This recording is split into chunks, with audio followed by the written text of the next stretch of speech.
আমি আজকে মশার সাথে সাক্ষাৎ করছিলাম। আমি তাদেরকে জিজ্ঞাসা করলাম, তোমরা ময়লা পানিতে ডিম পাড়ো কেন?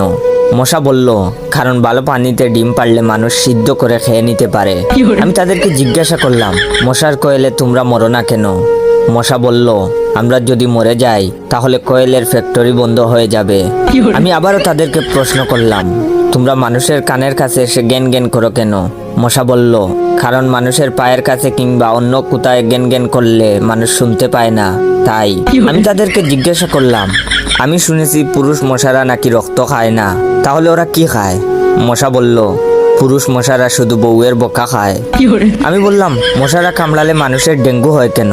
মশা বলল, মশারা কি শুধু মানুষের রক্ত নিয়েই যাবে? ওদের কিছু দিবে না। মশারা এত স্বার্থপর নয়, তাই মানুষকে ডেঙ্গু উপহার দিয়ে যায়। মশার সাথে সাক্ষাৎ করার পর আমি মশার উপর রিসার্চ করলাম।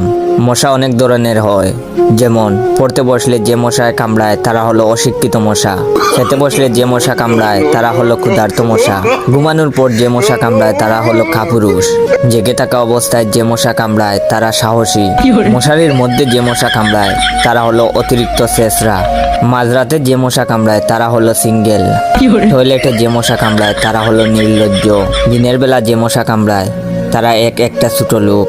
আমার এই ভিডিওটা দেখার সময় আপনাদের যেই মশাগুলো কামড়াইতেছে ওইগুলো হলো প্রতিবাদী মশা।